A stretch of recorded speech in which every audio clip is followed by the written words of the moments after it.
Okay, so this is Magic 2015, Duels of the Planeswalkers, which is the best way to start playing the world's best strategy game. And having already worked our way through the 5 first quests of the tutorial, we're going to prove our worth in this final quest.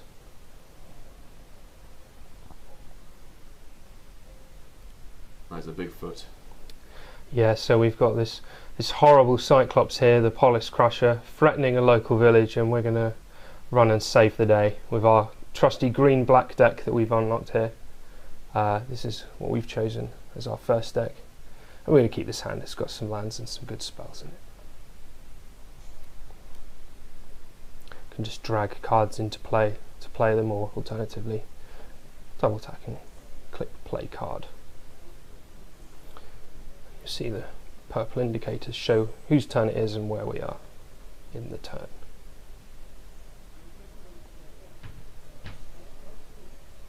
Uh-oh, we've been shocked.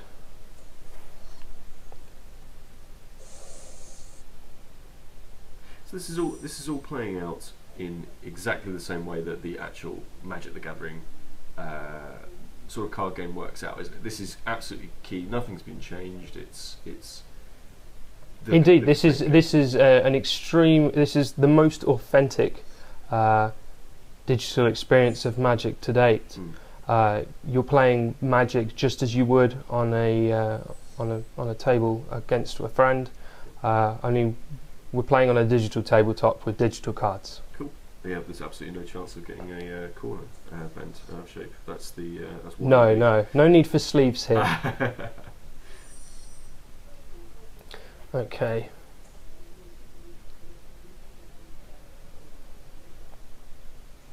Let's hope our opponent doesn't block, but I have a feeling he might.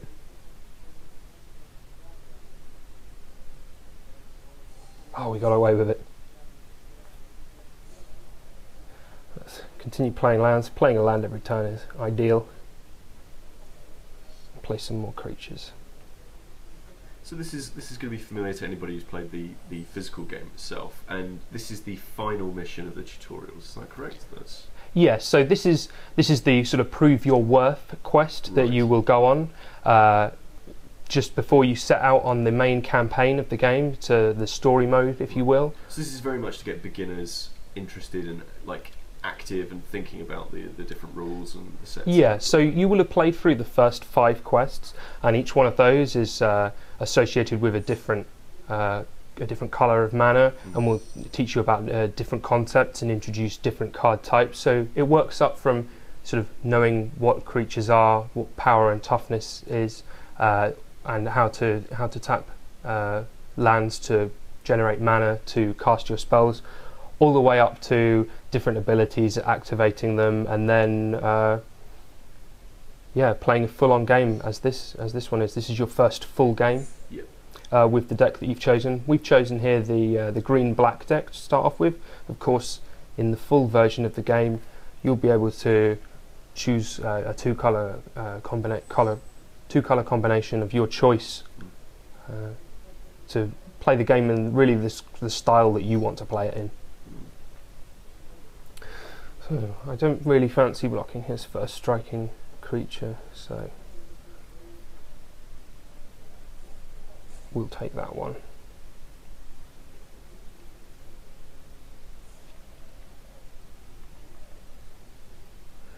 Oh dear.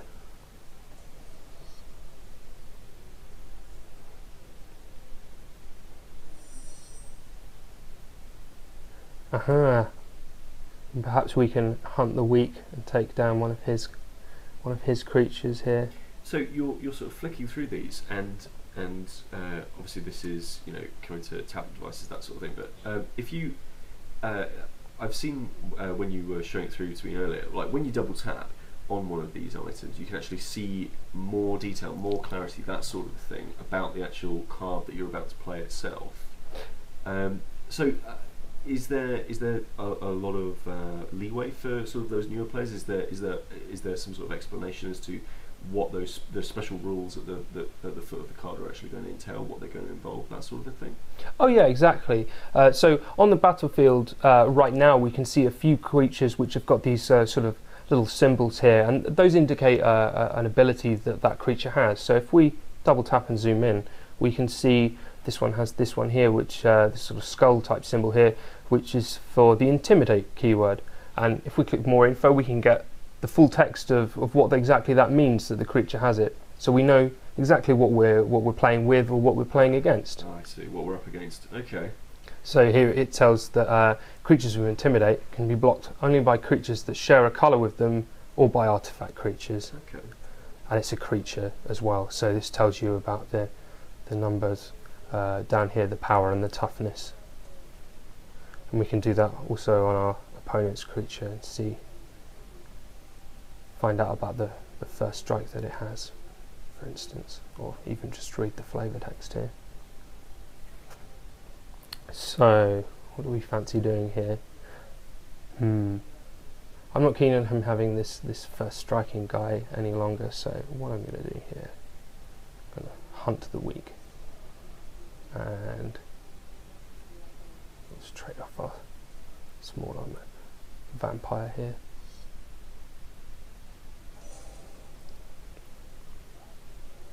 And then, as we've just learned, he will not be able to block our intimidating creature, so we will just attack with him.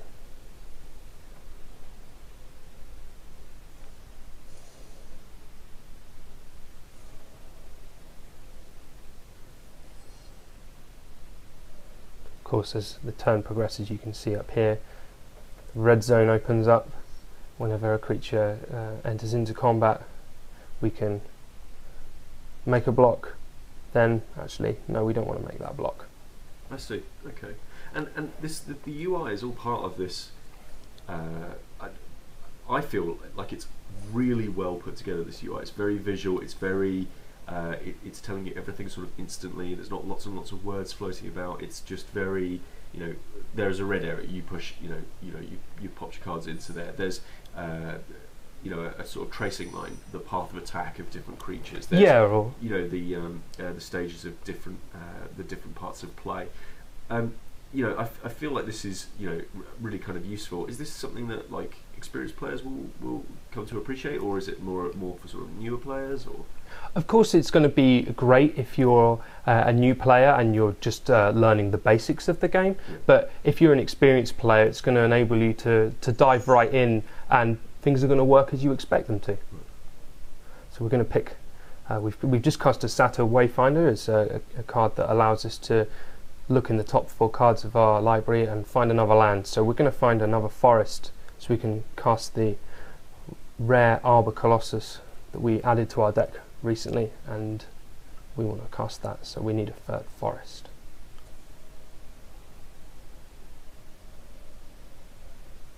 Ah, it appears I did not click the forest. Oh, we'll attack with this one again. Let's improvise. Yes.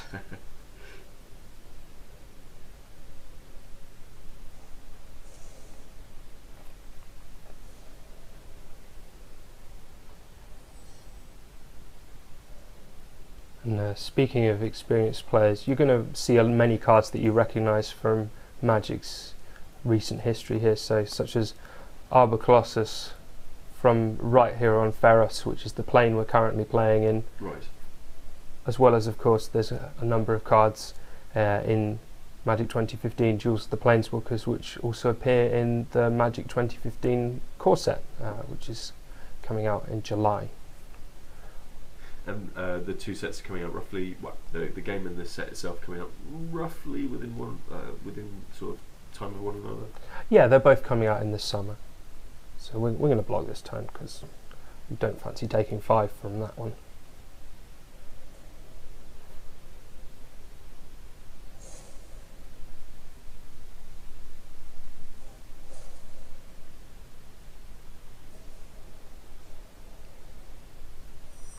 Fortunately, our opponent did not play any further creatures. So perhaps we can pull this back from a little bit behind with our Arbor Colossus, who at a 6/6 is enormous, monstrous. Perhaps next turn keep our our creatures on the defensive here. And you were saying that green decks generally are sort of for summoning big creatures, that sort of thing in the core set, and that remains the same here. There's if you're playing a sort of a purely green deck, or a green deck with another colour or something like that, then they are going to feel different than their colour opposites, that sort of thing. Absolutely. So each colour has its own specialties, the things that it does best, the kind of spells that it likes to cast. And as you said, green being the colour of nature, loves casting sort of creatures, particularly large ones, or making smaller creatures bigger. You're going to see, creatures like elves, satyrs, things like that in green. But if you play with the other colours, you're going to see different creatures and also spells. So you're going to see lots of creatures with flying in blue. You're going to see cards that say kill things in black, for instance. You're going to see burn spells, spells that deal damage to creatures or players from the red decks. And that's the same in all of the Magic experiences, whether it's here or playing on your iPad, or whether you're playing the paper game, exactly as it has been for all of Magic's history. Okay. I feel we can confidently attack with this one, knowing it's not going to be blocked, and keeping our Arbor Colossus back on the defensive.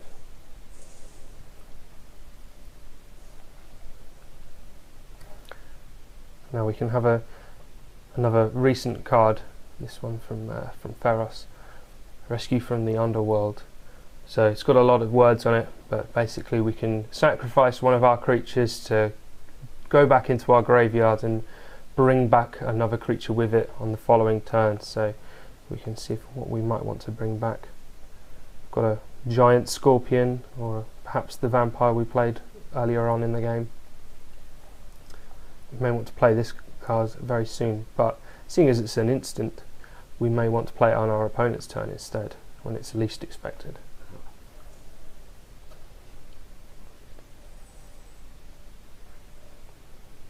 And you were explaining earlier that there is the ability to hit that stop timer, and that's going to sort of pause the game, as it were. We've done that just here. So just as our opponent wanted to say, it's the end of my turn, we'll go back to you now, I've stopped the timer, which allows us to pause for thought, or to play cards which can be played at instant speed, such as instants or creatures with flash. I see. So that's exactly what we're going to do now. We're going to rescue from the underworld the giant scorpion.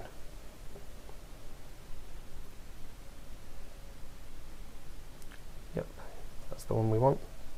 We're going to send the Advocate of the Beast down into the underworld to bring him back for us.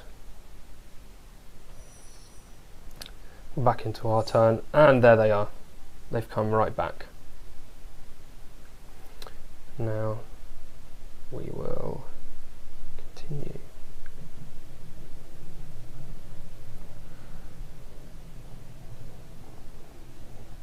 And our opponent at 9, and we're attacking for 9. This feels like we're in a good position.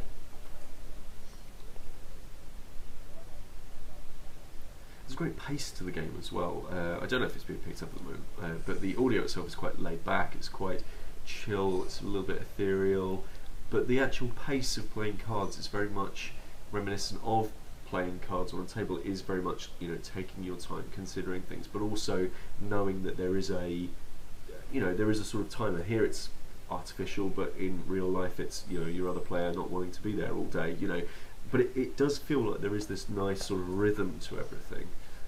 Is that important to a digital experience like this? Well, as you said, you don't want to be sitting there and taking hours over it. So this digital experience of Magic very much echoes what you'll find if you play with an opponent, which is you play matches at a pace that suits the two of you. Right. I think we are within touching distance of winning this game now.